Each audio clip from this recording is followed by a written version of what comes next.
affittare un imbuto. Di giorno non si vede, ma di notte in qualsiasi punto della città ti muovi, giri e giri e finisci sempre dove l'imbuto si strozza. A un'ora di notte la luna decresce, tra un poco sparisce. Che è freddo che fa, l'aiola, nemmeno un fiore, la traccia di un cane che è passato ci sta. Sulla strada una falena mi accompagna al suo lampione e impazzisce perché è pazza già. Vivo in una periferia piccola, praticamente 2 parcheggi.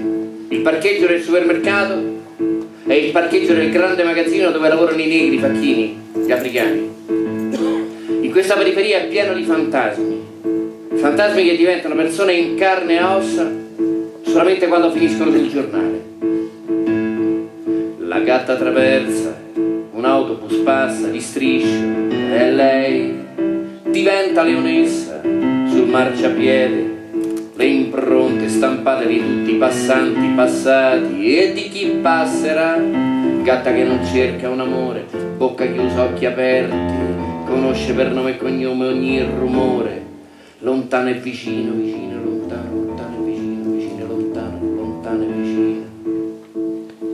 Una prostituta se non viene ammazzata è un fantasma. Un negro se non spara o non viene sparato è un fantasma. Un barbone se non muore di freddo o bruciato da qualche fascista è un fantasma.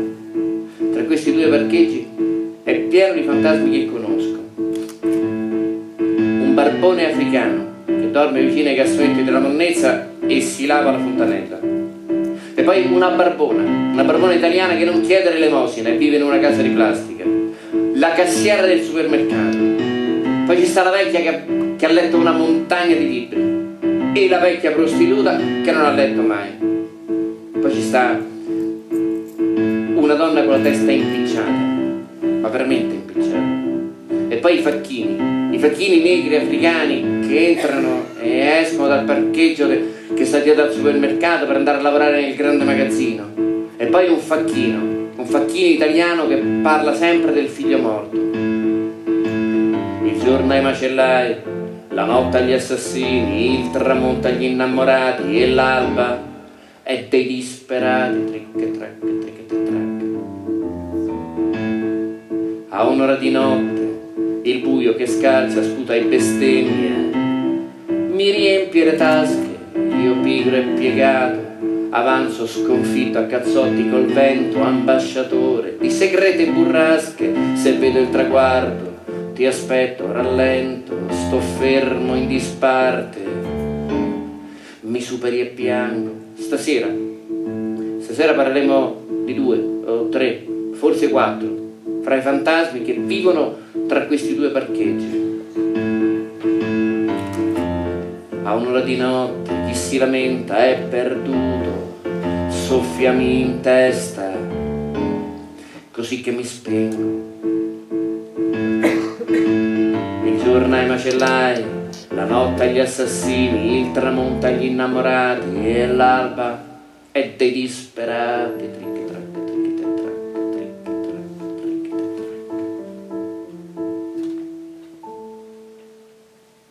Questa è la storia di Domenica, la barbona che non chiede l'elemosina. Non è sempre stata una vecchia barbona, Domenica è stata anche una ragazzina.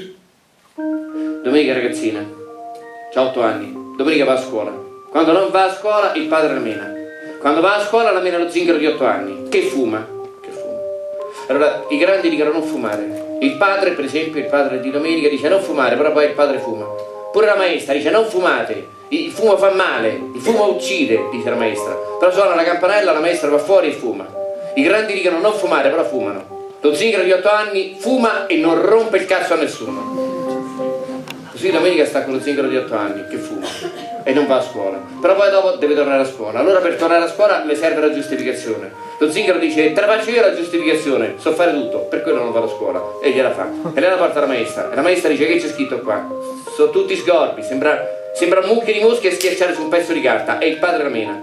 Il padre di Domenica la insegna a rubare. Poi quando lei sbaglia il padre la mena. Pure lo zingaro di 8 anni la insegna a rubare. Però quando lei sbaglia fuma. Quando invece è brava, ma veramente brava, allora lo zingaro di 8 anni la premia e le dà un bacio sulla bocca, che però ha 8 anni pure lei e i baci sulla bocca fanno schifo a quell'età. Così fa così con la testa e i baci sulla bocca finiscono tutti sul naso. Allora il padre prende Domenica, la porta a Largo Spartaco, al Quadraro, al mercato coperto, e le dice: trovati un fesso e fregati il portafogli. Ma come fai a trovarlo il fesso? Cioè statisticamente è pieno così di fessi, però non è che vanno in giro vestiti da fessi, cioè vanno normali, insomma, cioè non li distingue dagli altri. I carabinieri invece no, i carabinieri vanno proprio vestiti così, cioè li vedi proprio da lontano che sono carabinieri. Io stimo i carabinieri per questo, perché non si vergognano per niente ad andare in giro vestiti proprio così da carabinieri, mentre odia i fessi perché si vergognano, vanno in borghese i fessi, come se non sono i fessi. Poi al mercato coperto a Largo Spartaco c'è un disordine, gente che urla, c'è quella che vende la frutta e la verdura che fa mandarini, odiosa, c'ha una voce che non sembra una voce che esce dalla bocca, ma che esce da un imbuto di ferro arrugginito gigante. Che poi i mandarini fanno schifo, peraltro, si rimangiano le persone malate di mente. Poi vendi i mandarini davanti a quello che vende la pizza, che la gente normale invece si compra pizza. Tanto è vero che quello non è che urla pizza, perché le persone normali comprano la pizza sa che strilli, no? Ecco. E infatti vende la pizza bianca che è buona, quella rossa più buona, quella con la mortadella, vabbè, è proprio un'altra cosa. Cioè, come ti permetti di vendere i mandarini davanti a uno che vende la pizza? Mandarini! E poi a un certo punto, Domenica, lo trova il fesso. E lo vede che è fesso perché è uno che sta in mezzo a tutti quanti col portafoglio aperto, che tutti vedono che è pieno di soldi. Poi a un certo punto gli casca pure per terra il portafoglio e lui lo raccoglie, per un attimo pare che casca per terra pure lui, è veramente fesso. Allora il fesso prende una banconota dal portafogli e se ne va verso la pizzeria. Il portafogli se lo rimette in tasca, che non arriva in fondo alla tasca, che Domenica gliel'ha già fregato e lui non si è accorto di niente. Poi Domenica si ricorda di quello che gli ha detto lo zingaro di 8 anni, che fuma.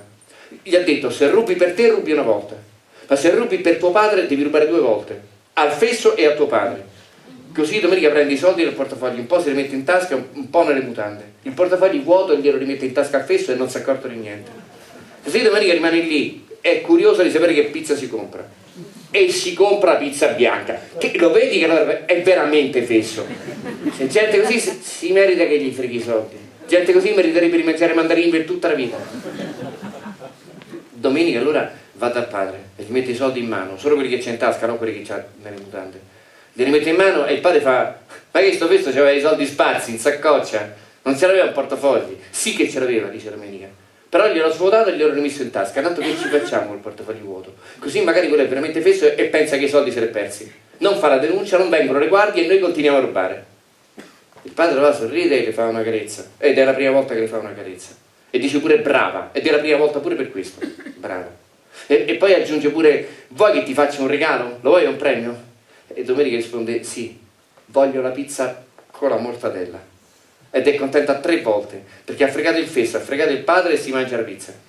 E quello gli ha fatto pure un complimento il padre, e una carezza, e non per quello che gli ha imparato lui, ma per una cosa che gli ha imparato uno zingaro di 8 anni, che fuma. Poi il padre non torna a casa, e allora arriva lo zingaro di 8 anni, e dice a Domenica, dice: tuo padre è morto, l'ha ammazzato una carogna, e poi scappa via. E allora arriva questa poliziotta, gentile, un po' grossa, e la poliziotta dice a Domenica: ti devo parlare, devo parlarti di tuo padre. E Domenica risponde: lo so, è morto, l'ha ammazzato una carogna, però adesso lo voglio vedere. La poliziotta dice: non si può, mi dispiace, è una regola. Sì che si può, dice Domenica, si può, e prende la bottiglia e la spacca sul muro, e dice: si può perché sennò ti ammazzo. Anzi no, ma ammazzo. E se la punta sulla gola perché si ricorda che sulla gola ci sta una vena grossa che quando la tagli poi muori subito dissanguato, ma non si ricorda se a destra o a sinistra, però tanto la vena sta là e se tagli muori.